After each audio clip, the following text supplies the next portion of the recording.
오늘 동행교회에서 함께 하나님께 예배를 드리게 되어서 너무나도 기쁩니다. 이제 내일이면은 일본 동경으로 들어가서 2주간 격리 생활을 하고 끝나면은 국내선으로 우리의 선교지 홋카이도 삿포로로 들어가게 됩니다. 특별히 우리 조국에서 이렇게 마지막으로 동행교회에서 함께 예배를 드리게 되어서 너무나도 기쁩니다. 오늘은 고린도전서 2장 16절 말씀을 읽었습니다. 누가 주의 마음을 알아서 주를 가르치겠느냐? 그러나 우리가 그리스도의 마음을 가졌느니라. 이 말씀을 함께 나누기를 원합니다. 여기에서 우리가 가장 중요한 단어 중에 하나가 알아서 이 단어입니다.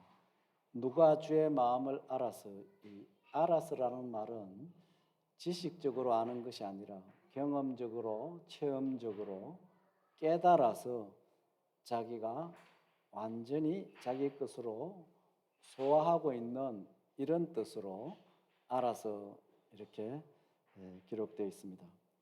특별히 주를 가르치겠느냐 이 말씀이 있는데 주 대신 하나님을 누가 감히 가르칠 수가 있겠습니까? 유한한 우리 인간이 전능하신 하나님을 어떻게 감히 가르칠 수 있겠습니까? 그래서 주를 가르치겠냐 이 말은 일본어 성경에는 하나님께 조언을 하겠느냐 이렇게 번역이 되어 있습니다.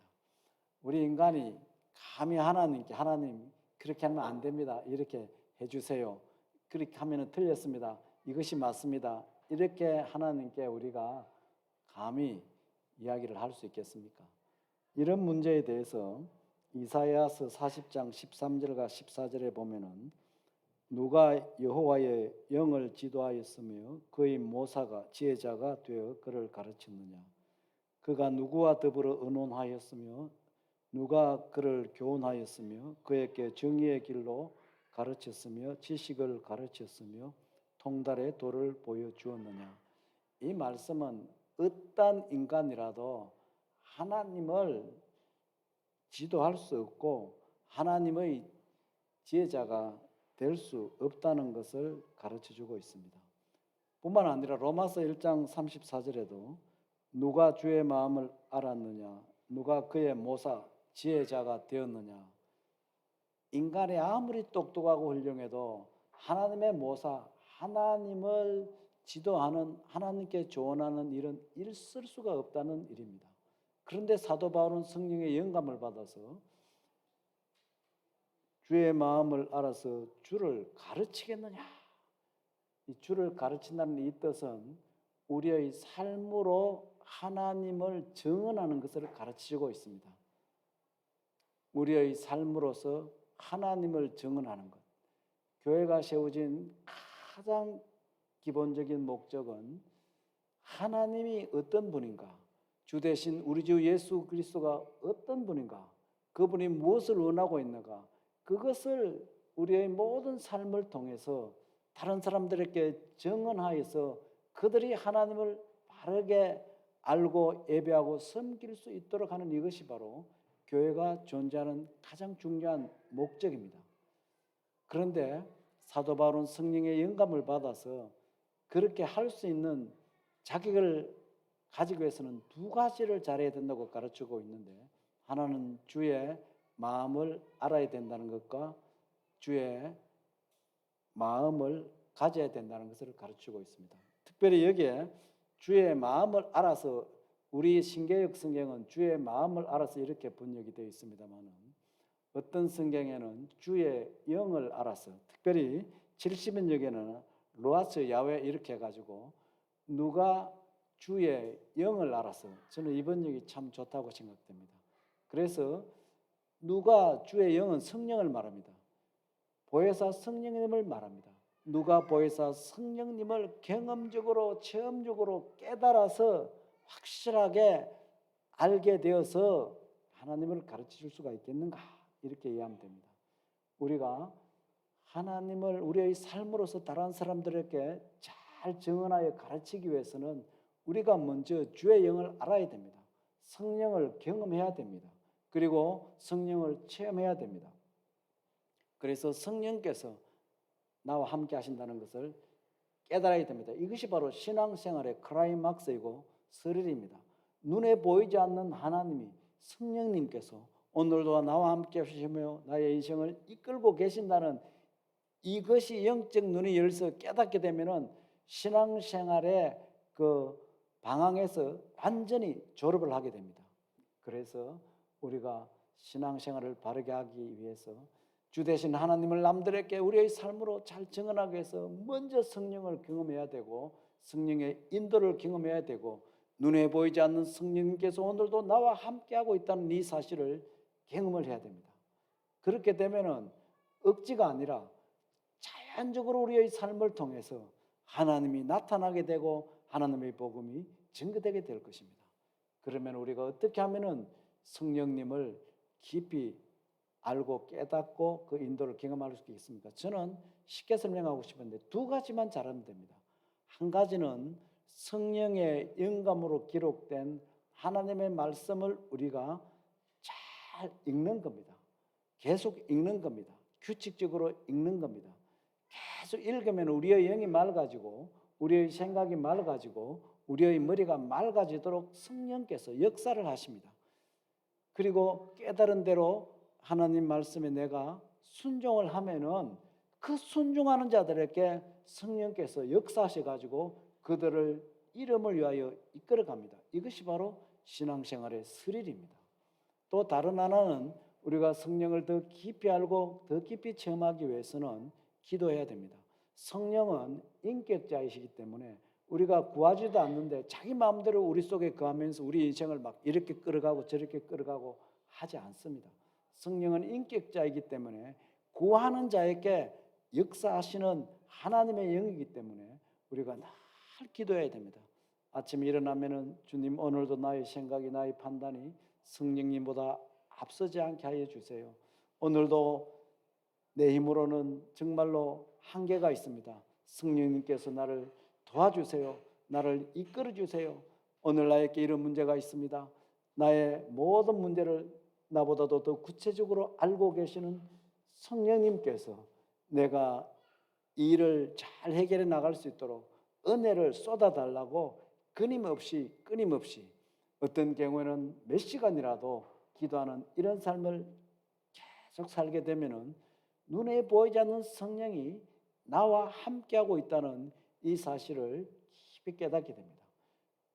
그렇게 해서 경험적으로 이 성령님께 인도를 받으며 성령님을 알게 되면은 하나님을 우리의 삶을 통해서 내가 크게 큰 소리 안 치더라도 성령님께서 우리의 삶을 통해서 이끌어 가십니다. 그런 사람들 보고 친구들이 야, 저분은 뭔가 달라. 이런 상황 속에서 저렇게 살아가다니 하면서 그 비결이 무엇인지 나에게 가르치고 그렇게 할 때 우리가 하나님을 딱 증거하면은 그분들이 나와 다른 것이 바로 저거였구나 하면서 그분들도 영향을 받게 되어 있습니다. 이런 것이 삶으로서 하나님을 간증하는 비결이 됩니다. 그리고 또 다른 하나는 사도 바울과 그 일행들은 이 하나님을 다른 사람들에게 전하는 이것이 바로 하나님의 복음을 전하는 것이 그들의 삶의 그 목적이었는데 그들이 사역할 때에 그러나 우리가 그리스도의 마음을 가졌다고 고백하고 있습니다. 여기에 내가가 아니고 사도 바울은 우리가입니다. 이게 굉장히 중요한데 우리가 교회를 섬길 때 가장 중요한 것은 항상 우리가 팀 미션이라는 것을 잃어서는 안 됩니다. 10명이 모이건 20명이 모이건 정말 우리는 주 안에서 한 팀이다. 한 팀이 되면은 큰일을 해낼 수가 있습니다. 사도 바울은 항상 팀으로 일을 했습니다. 바울이 가는 곳에는 디모데가 있었고 어떤 경우에는 누가가 있었고 어떤 경우에는 실라가 있었고 어떤 경우에는 브리스글라가 있었고 어떤 경우는 아굴라가 있었고 많은 분들이 항상 함께 팀으로 사역하는 그 일을 했습니다. 하나님의 교회는 공동체이기 때문에 팀입니다. 그래서 항상 팀 사역을 잘하면은 반드시 개인이 하는 것보다 엄청난 에너지가 거기에서 나오도록 성령께서 끌어가게 돼 있는데, 이 팀이 교회 성도 한 분 한 분들이 하나님의 교회를 세워갈 때 중요한 것은 그리스도의 마음을 가져야 됩니다. 그리스도의 마음을 가질 때에 그들이 삶으로서 살아계신 하나님을, 예수 그리스도를 다른 사람들에게 증언할 수 있기 때문에 그렇습니다. 그리스도의 마음이 무엇입니까? 우리가 성경 말씀을 통해서 그리스도의 마음을 두 곳에서 확인할 수가 있는데, 마태복음 11장 28절부터 보면은 예수님께서 수고하고 무거운 짐진 자들아 다 내게로 오라, 내가 너희를 쉬게 하리라. 나는 마음이 온유하고 겸손하니 나의 멍에를 메고 내게 배우라. 그리하면 너희 마음에 힘을 얻는다고 가르치고 있습니다. 주님의 마음을 한마디로 표현하면은 온유와 겸손입니다. 이것이 바로 주님의 본성이었습니다. 그래서 주님은 영원토록 교만하지 않았고 또 교만하게 될 수도 없습니다. 만약에 주님이 교만하다 그러면은, 잘난 체한다 그러면은 자기의 본성을 스스로 속이기 때문에 그렇습니다. 우리 주님의 본성은 바로 이 온유와 겸손입니다. 우리가 온유와 겸손 무슨 뜻인지 잘 아는데, 이해를 쉽게 하기 위해서 저는 비유로 사용한다 그러면은, 온유와 겸손은 맑은 물과 같다고 생각됩니다. 맑은 물은 높은 곳에서 낮은 곳으로 이렇게 흘러내립니다.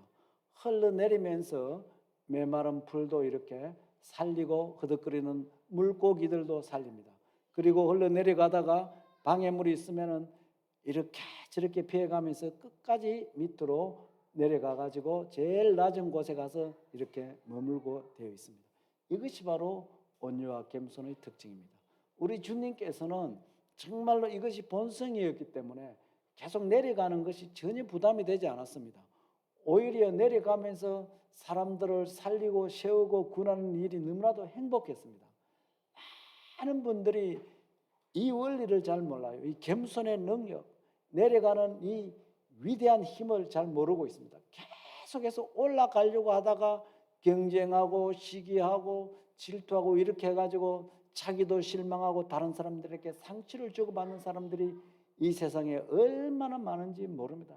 이런 것들 때문에 상처받아가지고 잠을 못 자는 분들이 전 세계적으로 매일 셀 수 없을 정도로 많습니다. 어떤 책에 보니까 수면제를 만드는 회사는 절대로 안 망한다는 그런 이야기가 있었어요. 밤마다 잠을 못 자가지고 한 알 먹던 수면제가 두 알로 늘어가고 세 알로 늘어가는 이런 사람들이 계속 있습니다. 근본적인 치료는 아니지만은 잠을 못 자니까 그렇게 되는데, 그런 분들을 잘 만나서 이야기 들어보면은 저 사람 때문에 내 인생이 이렇게 되었다는 그런 말을 자주 합니다. 그러나 맑은 물처럼 온유하고 겸손한 사람들은, 계속 내려가는 사람들은 그런 데서 완전히 평화롭고 자유를 누리게 됩니다. 이것보다 더 큰 중요한 영적인 재산이 어디에 있겠습니까? 바로 주님께서는 이 마음을 보여주셨어요. 가르친 것뿐 아니라 평생 동안 이런 삶을 사셨어요. 그래서 우리가 이 영광스러운 생명의 복음을 우리의 삶으로 증거하기 위해서는 주의 마음을 가져야 되는데, 주의 마음은 바로 끝까지 밑으로 내려가는 겸손이라는 것을 알 수가 있습니다. 또 다른 하나는 우리가 잘 아는 빌립보 2장 5절부터 주님의 마음을 설명하고 있는데, 너희 안에 이 마음을 품으라 곧 그리스도 예수의 마음이니 그는 근본 하나님의 본체시나 하나님과 동등됨을 취할 것으로 여기지 아니하시고 오히려 자기를 비워 종의 형체를 가지사 사람들과 같이 되셨고 사람의 모양으로 나타나사 자기를 낮추시고 죽기까지 복종하셨으니 곧 십자가에 죽으심이라. 여기에 중요한 단어는 자기를 비워 이 말인데, 비워 이 말은 영어로는 인펜트라고 그러는데 100% 자기를 비웠다는 것을 가르치고 있습니다. 자기를 비우는 것은 자기의 특권과 영광과 존경과 권위와 명예를 다 내려놓는 것을 말하고 있습니다. 99%가 아니라 100% 다 내려놓는 것을 말하고 있습니다. 우리가 교리를 공부할 때에 우리 예수님도 하나님이신 것을 잘 알고 있습니다. 삼위일체 중에서 이 되시는 하나님이 우리 주 예수 그리스도이십니다.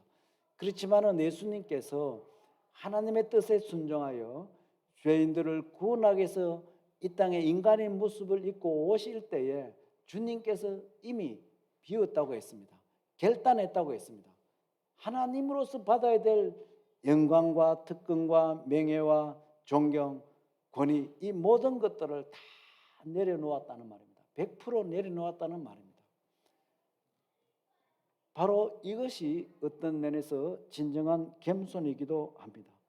자기를 보내신 하나님께 자기를 비우게 되면 어떤 일이 일어나게 될까요? 이렇게 자기를 비우게 되면 하나님께 순종하는 것이 부담이 되지 않고 기쁨이 됩니다. 그래서 주님께서는 자기를 비웠기 때문에 하나님의 목적을 위해서 인간이 되셨고, 인간이 되셨을 때에 하나님으로서 받아야 될 모든 것들을 다 포기했기 때문에 사람들을 섬기는 것이, 사랑하는 것이 어렵지 않았습니다. 그리고 그 하나님께 순종하는 것이 어렵지 않았습니다. 그래서 주님께서는 자기와 수준이 다른 죄 많은 인간들과 함께 걸을 수가 있었고, 함께 먹을 수가 있었고, 함께 생활할 수가 있었고, 그들을 만져줄 수가 있었습니다. 이렇게 사는 것이 쉬웠습니다. 반대로 사는 것이 힘들게 됩니다. 이것이 바로 사랑의 삶이고 섬김의 삶이었습니다.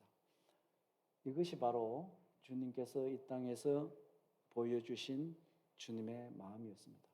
이런 마음을 가지고 우리가 살면은 우리의 삶을 통해서 하나님이 다른 사람들에게 이렇게 증거되게 되어 있습니다. 이 삶이 어떤 면에서 주님을 본받는 삶이고 성령의 인도함을 받는 삶이기 때문에 그렇습니다. 교회가 하나님을 세상 사람들에게 증언하는 것이 교회의 사명인데, 이 사명을 우리가 지치지 않고 잘 감당하기 위해서 두 가지를 가져야 된다고 지금까지 설명했습니다. 한 가지는 주의 영을 경험해야 된다는 것과 다른 한 가지는 주의 마음을 가져야 된다고 했습니다.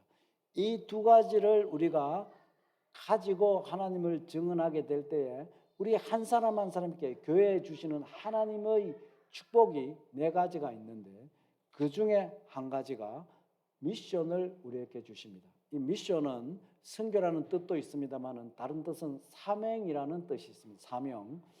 그래서 우리가 성령의 인도를 받으며 그리고 그리스도의 마음을 가지고 하나님을 증언하며 살아갈 때에 하나님께서 우리에게 회복시켜 주시는 것이 바로 미션입니다. 사명을 회복시켜 주십니다. 사명을 분명히 가지게 되면 모든 방황에서 다 졸업하게 됩니다. 그러나 이 사명이 분명하지 않는 사람들은 계속해서 방황을 합니다. 잘 가다가도 또 방황하고 잘 가다가도 또 방황합니다. 가능한 한 삶의 목적이 무엇인지 일찍 발견하면 할수록 크게 하나님께 쓰임을 받게 됩니다. 하나님께 쓰임받는 사람들은 청년의 때에 이런 깨달음이 있었고 결단이 있었던 것을 알 수가 있습니다. 우리 주님께서 이 땅에 오셔가지고 사명감을 잃어버린 일이 한 번도 없었습니다. 요한복음 8장 29절에 보면은 예수님께서 하나님께서 자기를 왜 이 땅에 보내셨는가, 이 땅에 보낸 미션이 무엇인가, 그것을 알고 계셨어요. 나를 보내신 이가 나와 함께 하시도다. 나는 항상 그가 기뻐하시는 일을 행함으로 나를 혼자 두지 아니하셨느니라. 주님께서 하나님이 기뻐하시는 인간을 구원하기 위한 그 목적이 분명했습니다. 그래서 그 목적을 향하여서 주님께서 사역을 하셨는데, 주님의 사역의 중심은 나를 보내신 하나님 아버지를 어떻게 하면 더 기쁘시게 할 것인가, 이것이 바로 주님의 삶의 중심이었습니다. 이런 주님을 보시고 하나님께서 항상 주님과 함께 하셨습니다. 그래서 주님께서는 눈에 보이지 않는 아버지 하나님께서 항상 자기와 함께하고 있다는 것을 잘 알았습니다. 하나님이 함께하고 있다는 것을 알았기 때문에 주님은 두려움이 전혀 없었습니다. 요한복음 16장 32절에 보면은 보라 너희가 다 각각 제 곳으로 흩어지고 나를 혼자 둘 때가 오나니 벌써 왔도다. 그러나 내가 혼자 있는 것이 아니라 아버지께서 나와 함께 하시느니라. 우리 겟세마네 동산에서의 기도입니다. 내일이면 십자가에 못 박혀 죽는 날입니다. 주님께서 그때에 밤새워 기도하지 않았습니까? 제자들은 졸았습니다. 때가 되어서 로마의 병정들과 유대 지도자들이 무기를 가지고 예수님을 체포하기 위해서 옵니다. 그때 제자들이 겁이 나서 한 사람 한 사람 주님 곁을 떠나고 말았습니다. 주님 홀로 딱 남게 됐습니다. 그때 하신 말씀이 보라 너희가 다 각각 제 곳을 흩어져 나를 혼자 둘 때가 오나니 벌써 왔도다. 그러나 내가 혼자 있는 것이 아니라 아버지께서 나와 함께 계시느니라. 주님께서는 눈에 보이지 않는 하나님이 나와 함께하고 계신다는 사실을 체험적으로 알고 있었습니다. 왜냐하면 주님의 삶의 중심은 어떻게 하면 더 하나님을 기쁘게 할 것인가, 이것이 바로 주님의 중심이었기 때문에 그랬습니다. 항상 그가 기뻐하는 일을 행함으로 나를 혼자 두지 아니하셨느니라. 이 원리는 오늘도 똑같습니다. 우리가 신앙생활 할 때에 어떤 일이 있더라도 나를 기쁘게 할 것이가 아니라 어떻게 하면 아버지 하나님 더 기쁘시게 할 것인가, 어떻게 사는 것이 더 하나님의 뜻인가, 여기에 우리의 중심을 쏟으면은 눈에 보이지 않는 하나님이 나와 함께하고 있다는 것을 알게 됩니다. 그렇게 되면은 환경에 대한 두려움, 사람에 대한 두려움들이 다 하나님의 은혜로 사라지게 됩니다. 이것이 얼마나 큰 영적인 축복입니까? 로마 병정들과 유대 지도자들 주님 찾으러 왔을 때 제자들은 도망가고 인간적으로 홀로 남았습니다. 그때 주님께서 그들에게 질문합니다. 누구를 찾느냐? 그들이 나사렛 예수라고 고백할 때 주님께서 하신 말씀, 요한복음 제일 재미있어요. 내가 그러라 했을 때 그들은 무기를 들고 홀로 있는 예수님 잡으러 왔습니다만 그 예수님의 군인 앞에 그들이 다 쓰러졌다고 기록되어 있어요. 예수님은 하나님이 함께하고 있다는 사실을 알았기 때문에 전혀 두려움이 없다는 것을 알 수가 있습니다.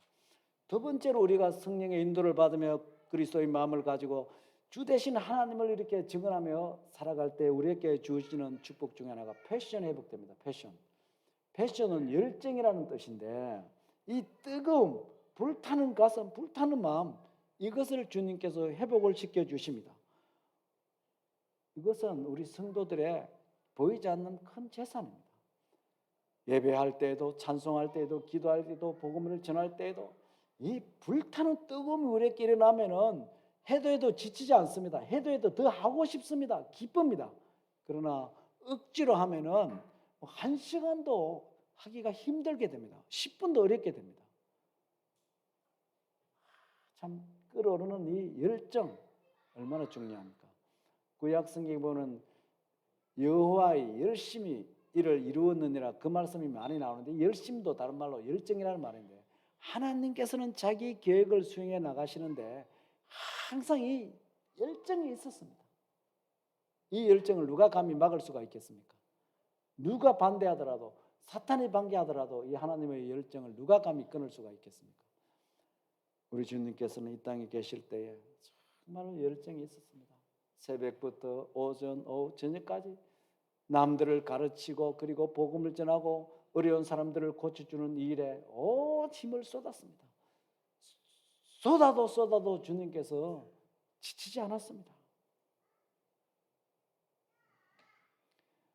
제가 한국에 와서 3년 동안 봉사하면서 1명 모이는 교회도 가보고 10명 모이는 교회도 가보고 또 개척교회도 가보고 그리고 또 큰 교회도 그 매주 이렇게 방문했는데 참 회복되면 참 좋겠어요. 저도 한국에 3년 동안 이제 주로 본부에서 행정적인 일을 많이 했기 때문에 제 영성이 많이 다운됐다는 걸 제가 잘 압니다. 그래서 우리 집사람하고 일본 들어가기 전에 꼭 기도원에 가서 기도하자 그렇게 해가지고 무척산에 올라갔습니다. 얼마 전에 가서 며칠이라도 주님과 더 깊이 교제하고 가까워 싶어서 올라갔습니다. 나는 많은 사람들이 기도하고 있는 줄 알았어요. 옛날에 40년 전에 제가 일본 들어간 지 37년이 됐는데 40년 전에는 정말로 기도원에 가면 사람이 참 많았어요. 그런데 딱 한 명 있어요. 한 명은 누구냐면은 그 무축산 기도원을 관리하고 계시는 집사님이었습니다. 그래서 참 마음이 좀 무거웠습니다. 물론 교회에서 기도할 수 있고 집에서 기도할 수 있습니다만은 그러나 집중적으로 기도하기 위해서 옛날에는 그런 기도원에 가서 기도하는 사람들이 참 많았는데 그 시설을 보니까 옛날에 제가 다닐 때는 무책상 기도는 시설이 참 좋지 않다고 생각한 일 한 번도 없었어요. 지금 가서 보니까 뭐 화장실부터 방부터 시작해가지고 이 좋은 집에 사는 사람들이 보면은 정말로 방에 들어갈 마음도 안 날 수도 있어요. 왜냐하면은 막 곰팡이 핀 이런 벽들도 보이고 하기 때문에 그런 것도 있습니다만은 정말로 집중해서 기도하는 분들이 적다는 것을 이렇게 현장에서 제가 이렇게 볼 수가 있었습니다. 교회 안에 열정이 참 필요합니다.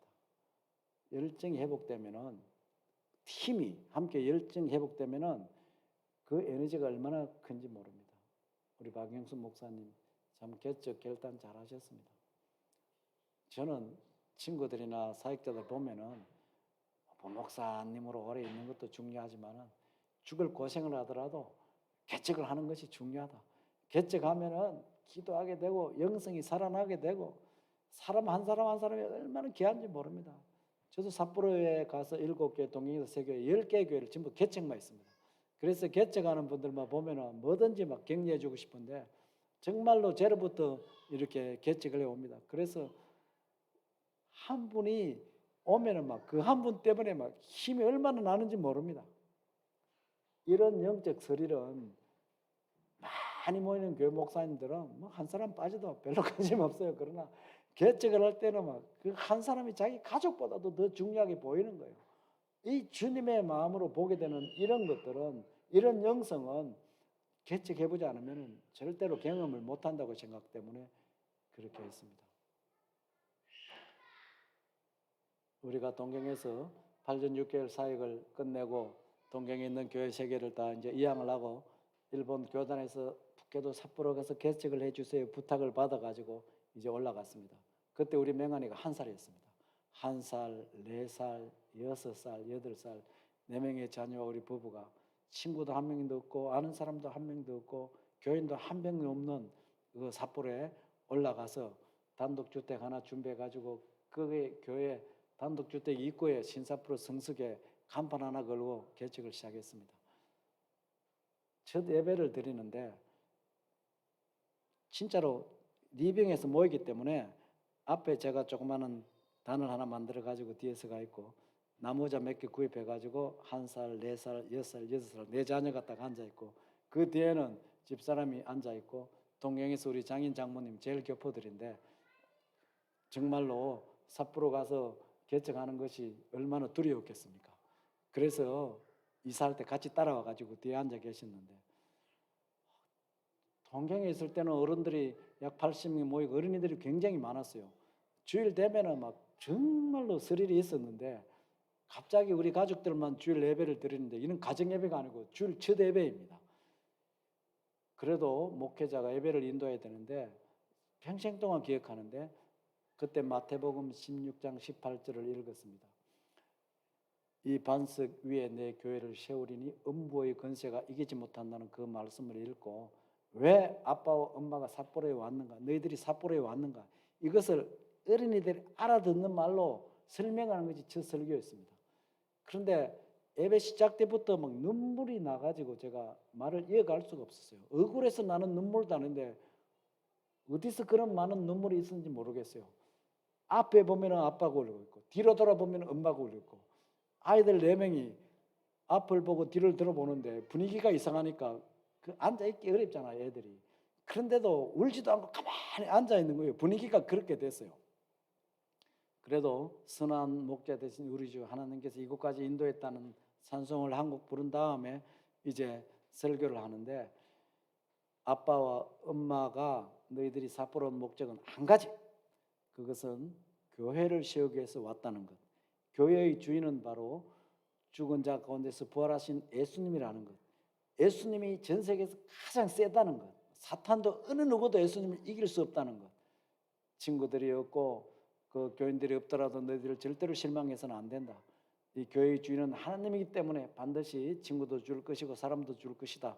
절대로 동경 돌아가자 이런 소리 하지 말라고 이렇게 하면서 애들을 격려하고 찬송한 거 보러 예배를 딱 마치니까 20분 만에 다 끝났어요. 그래서 주일 공적인 예배가 20분 만에 끝난 것은 제가 40년 목회하면서 그것이 처음이고 마지막이고 앞으로도 없을 것 같아요. 참 그렇게 해가지고 이제 교회를 시작했습니다.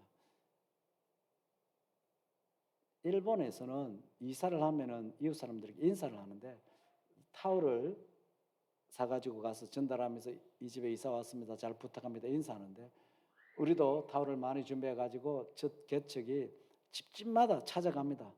빈봉 하면은 교회에서 왔습니다. 그럼 문 안 열어주는 거 잘 압니다. 동경에서 이사 왔는데 인사드리러 왔습니다. 그렇게 하면은 사람들이 문을 잘 열어줘요. 그러면은 타올을 주고 또 우리가 오해받지 않기 위해서 그때 컴퓨터 한 대도 없기 때문에 직접 그 종에다가 우리 이력서를 가족 소개서를 간단하게 써가지고 오해받지 않기 위해서 이렇게 우리는 이런 사람입니다. 우리 아이는 이런 보육원 다닙니다. 그렇게 하면서 그때 당시 한국 사람이 뭐 하면은 전부 통일교라고 오해를 받기 때문에 이 소문 잘못 나면은 전도문이 닫히기 때문에 우리가 이런 사람이라는 소개를 써가지고 주고 사실 목사이고 선교사인데 저곳에서 교회를 개척합니다. 우리 삿포로 처음 왔기 때문에 정말로 아는 것이 없습니다. 잘 지도해 주십시오 하면서 인사하는 것이 첫 사역이었고 그 다음에는 교회 안내서를 만들었습니다. 이 두 번을 접으면 깔끔하게 한 장이 나오는데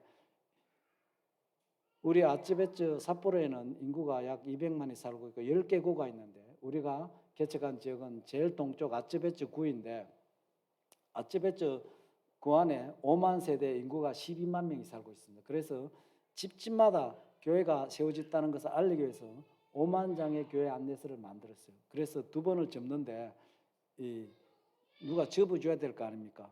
그래서 우리 자녀들이 4명인데 그때 1살 되는 명환이는 잘 안 되니까 이제 4살, 6살, 8살 그때 우리 제일 큰 딸이 지금 와 있습니다만 한 장을 접으면은 1엔씩을 주기로 했어요.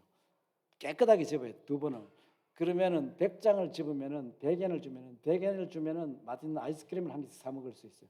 그래서 아이 3명이 이 100엔을 받아가지고 아이스크림을 사 먹기 위해서 시간만 나면 접어주는 거예요. 그래서 아이들은 그거 접고 한국에 계시는 어머니를 좀 모시라 그랬어요.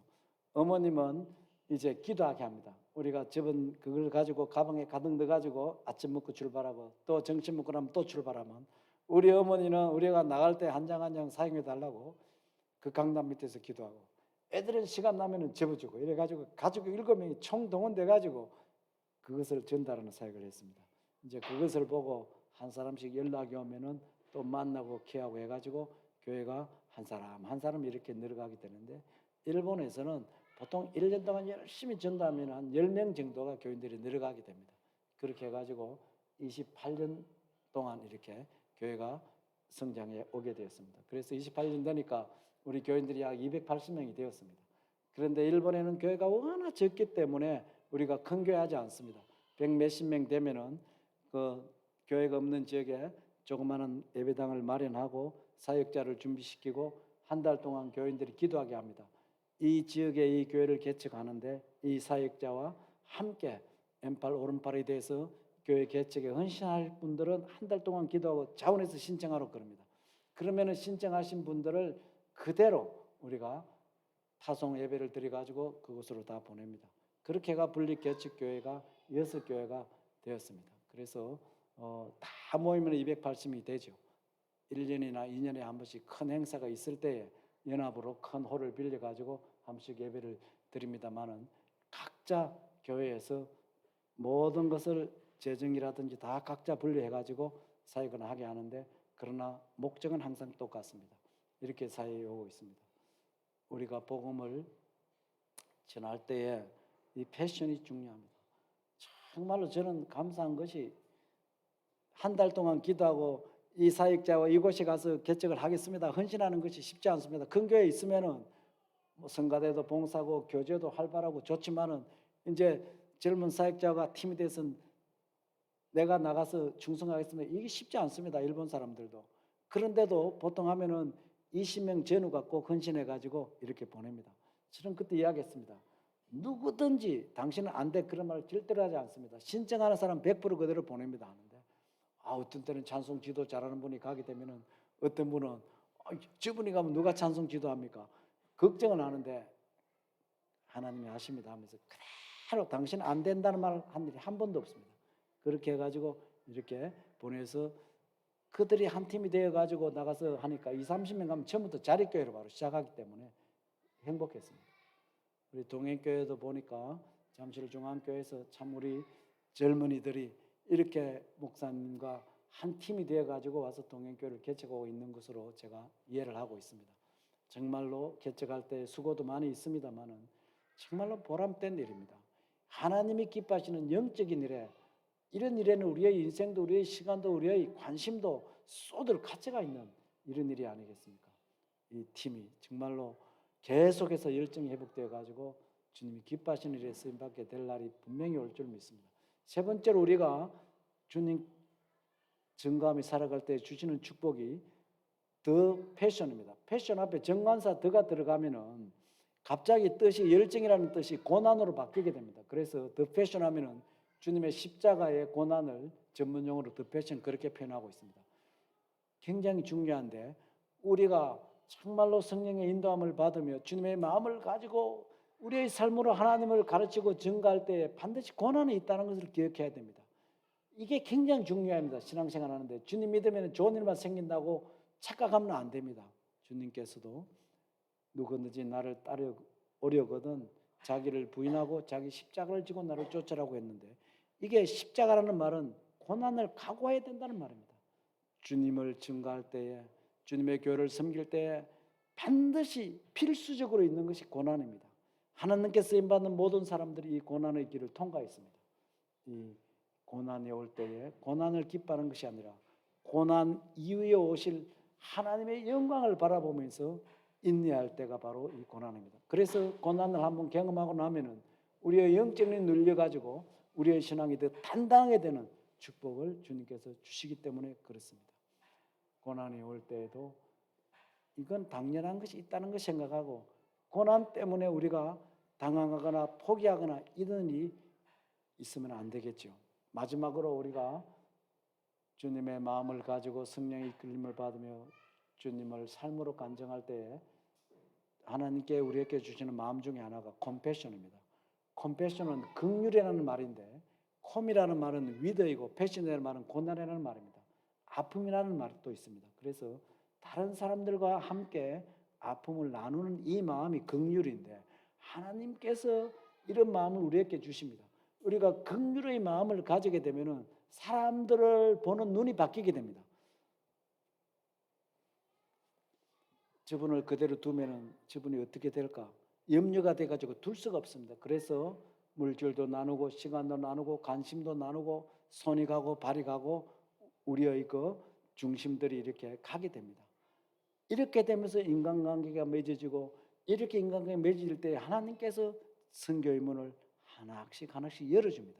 그래서 우리가 컴패션을 가지면은 전도의 대상자들이 보이게 됩니다. 이렇게 될 때에 우리의 삶으로서 하나님을 증언하게 됩니다. 이제는 한국도 전도하기가 쉽지 않습니다. 대전에 있을 때 우리 옆에 센터 옆에 한남대학이 있는데 우리 선교사들이 은퇴하신 분들이 전도하는 게 습관이 돼가지고 가만히 있으면은 마음이 안 편하니까 한남대학 전도 가는데 우리 윤 선교사님이 저에게 와서 그래요. 한국 대학생들에게 전도하는 것이 너무 어렵습니다. 들어줄 생각을 안 한다는 거예요. 아예 종교 이야기하면 딱 바로 거절한다는 거예요. 그래도 들어주는 사람은 외국 유학생들은 그래도 들어준다는 거예요.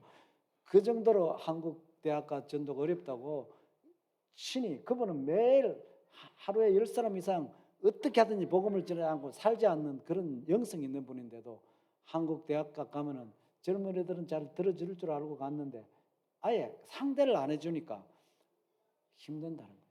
그래도 감사해서 외국 유학생들은 그래도 들어준다는 거예요. 이런 시대가 되었어요.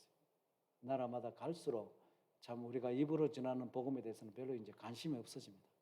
우리의 삶으로 이 영광스러운 생명의 복음을 어려운 때도 전해야 되는데 이를 위해서 두 가지를 오늘 설명했습니다. 성령의 인도를 받고 성령을 경험적으로 체험해야 된다는 것. 두 가지 쉽지 않습니다. 쉽습니다. 말씀을 읽고 순종하는 것과 항상 기도해야 된다는 거 말씀했습니다. 그리스도의 마음에 대해서도 온유와 겸손과 자기를 비우는 거라고 말씀했습니다. 이렇게 살면은 성령께서 우리와 함께 하시고 하나님이 원하는 그 삶을 살기 때문에 눈에 보이지 않는 하나님이 나와 함께 하고 있다는 사실을 깨닫게 되고 영적 눈이 열리게 되는데, 그래서 우리의 삶을 통해서 하나님을 증언하는 것이 코로나 시대 때에 가장 좋은 선교의 전략 중에 하나라고 생각됩니다. 우리 동행교회가 참 하나님의 은혜로 우리 팀이 이 네 가지를 잘 회복해서 정말로 많이 모이는 교회가 중요한 것이 아닙니다. 주님의 마음이 있고 이 네 가지 은혜가 늘 있는 이런 교회가 가장 행복한 교회, 좋은 교회가 아니겠습니까? 정말로 하나님께 인정받고 귀하게 쓰임받는 아름다운 주님의 교회가 되기를 바라겠습니다. 살아계신 아버지 하나님,